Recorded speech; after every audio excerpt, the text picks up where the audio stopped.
All right, guys, I got a good one for you today. This is 2007 Chevy Suburban, and the tow haul button doesn't work.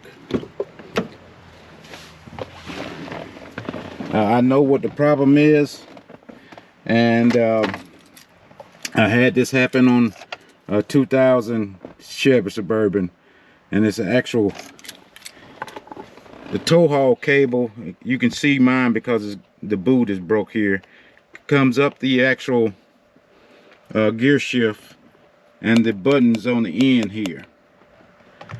That cable is probably broke somewhere down in here up under the actual steering column, so we're going to get up under there and hopefully we can find the problem. All right, guys, I'm gonna just show you what I did to get the to the bottom of the steering column here. This is the tilt steering wheel little knob. It was in here, I guess, like this, and all I did was pull on it out. It's got two little tabs on it, but I thought that you couldn't pull this down without taking this out first, so that's why I took it out first. And mine didn't have some screws on the bottom, but it's two screws that's on the bottom of this cover here. Should be two screws, one somewhere around this one of these two holes and one in this hole. You take those screws out, and like I said, it's got little tabs on the top there where you can just push in the side of the tabs and pull down at the same time to get that out.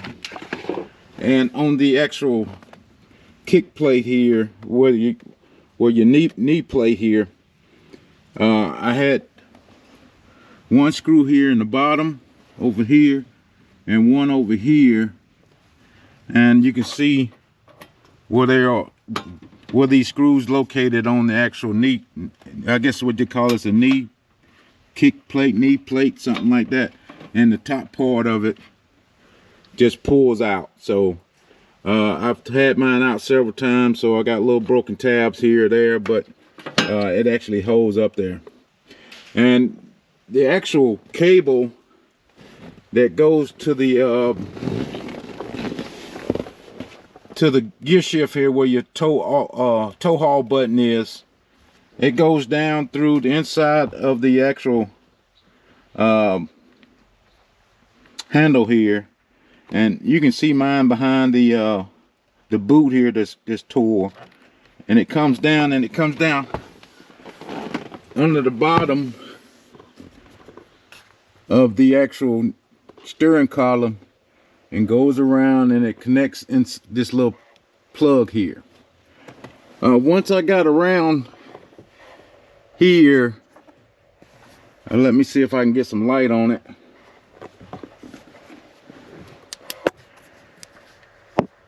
You see that little connection right there that holds that cable?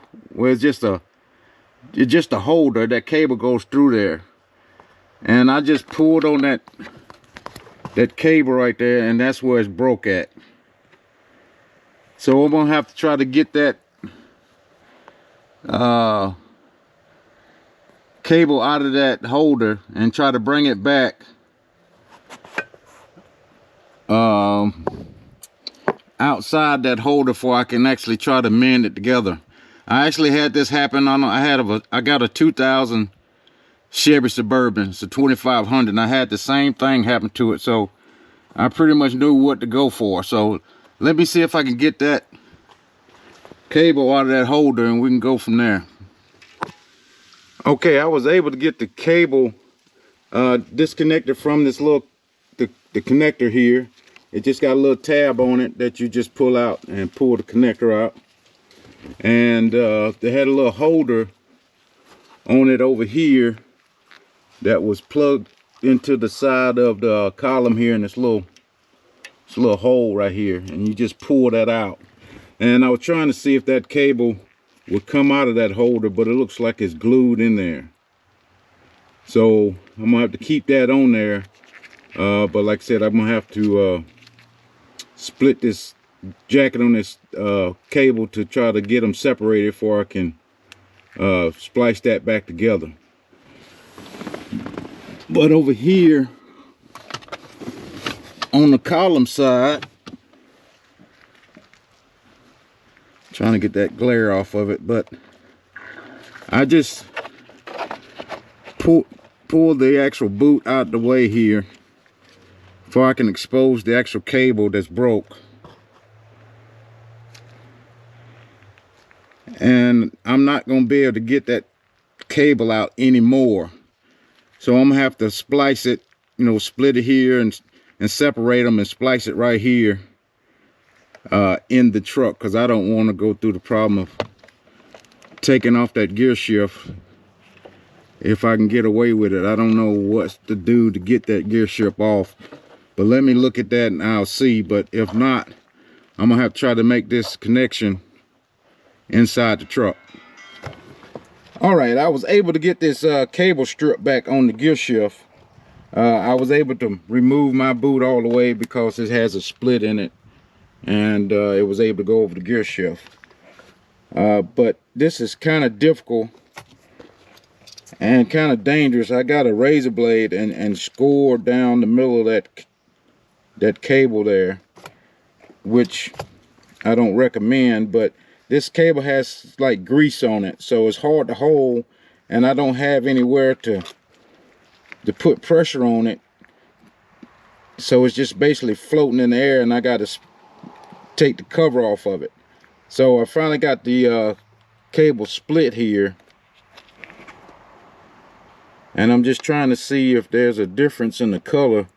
I think one looks a little blue and the other one looks white. So we got them separated. Now I can split the one on the actual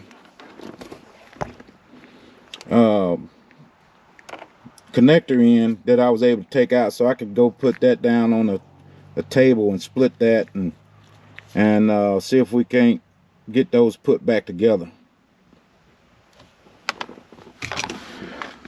All right, I'm going to strip this cable back, and you're going to need something to strip this cable without pulling on it too hard, because you don't want to break it up inside the actual gear shift. So this little cable stripper, little Harbor Freight deal for about $8 is the best thing that you could probably get for this. I know you probably can't see me do this, but it actually holds the cable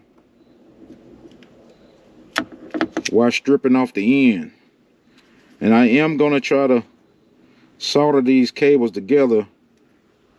I'm going to try to do the twist and solder method, and I'm gonna do them one at a time here. Like I said, I don't know if you can tell this, but one of these cables, like I said, has a blue kind of tint to it if I'm looking at it right. I don't have my glasses on, so don't quote me on that, but I can tell the difference of them. So we're gonna, I like especially the small cable. I'm going to try to twist these things together the best I can. I'm going to have to take these gloves off.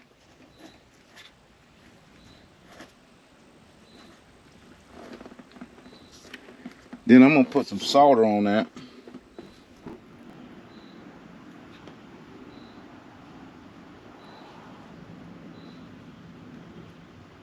I'm going to try to heat this cable up a little bit for this solder to flow through there.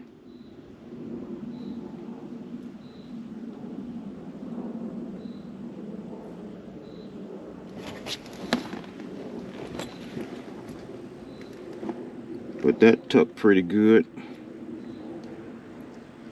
Try to get some on the back side here.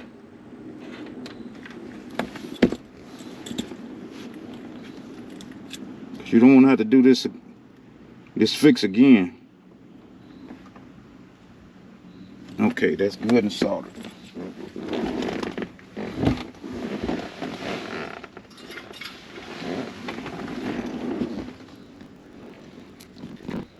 I don't want to put too much tape on. I don't want to try to make it bulky for that shrink wrap doesn't fit around it.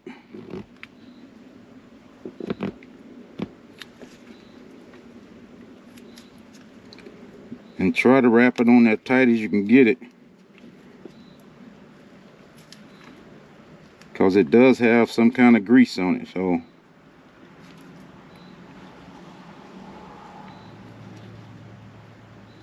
okay, now I'm gonna try to twist the other side together.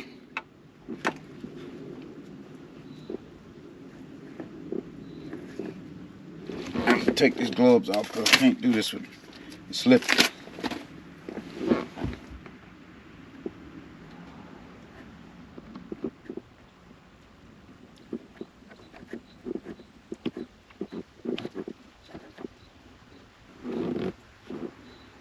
Okay, hit that with some solder.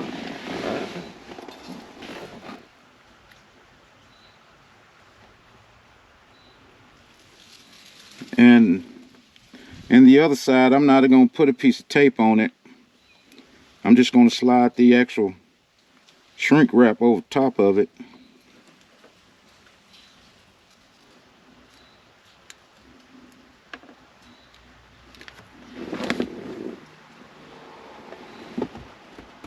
Okay, that I got that done. I got my little propane gun here. I will put this in the description if you guys want one, but you just, and it's a torch, so then you can pull this thing over and in a hole. It'll be on all the time. So you just, it's a good little tool to have. Makes it quick and easy. And it makes good work of this shrink wrap. Okay, so that's pretty much it.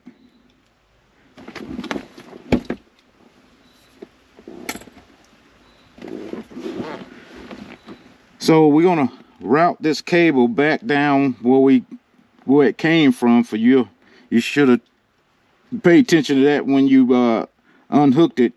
The route that it took to be out of the way of all the moving parts here. So let me get that hook back up and see if that fix worked. All right, a little side note.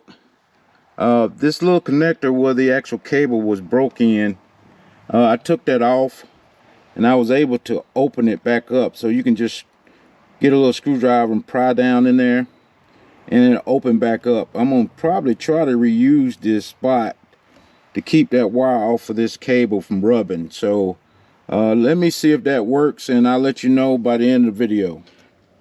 Okay, I got everything put back in there together here. The only note I just wanted to add here, I think you got to reuse that connector where the cable was broken in, because let me get my keys out the way here. When you pull down on the gear shift, that cable wants to bunch up and rub on this other cable here. And when you pull up, you don't want it tight right here, and it's pulling on the actual cable every time you move the gear shift down. So I reused this connector, but the one on the bottom, I guess when we spliced it together, it made the cable just a little bit shorter, and it doesn't fit down there in the actual hole that it normally would. So I just got me a little zip tie and tied it on the flat side of this little bracket here. Don't do it on the edge because it'll rub right here. So just do it on the flat side, or put some kind of splice in between, you know, cable extension, whatever you want to do. But I didn't think that was necessary, so that's why I didn't do that. So this is the way I'm going to run it, and we'll test and see if it works. Okay, the moment of truth. Let's see if it works. So we're going to start it up, and it should come on right here. There it goes. So that's the easiest way that I found to actually fix that type thing. Like I said, I had it happen on a 2000 Suburban, so I knew exactly what the problem would be. So guys, please, if you like this type content, please hit the subscribe button and like button, and make sure you come back for the next video. And like I said, this is a 2007 Chevy Suburban. It's the 4-wheel drive, and it's got a tow overhaul button. And I guess that's it, guys. That's another quick one for you, and hope it helps you out.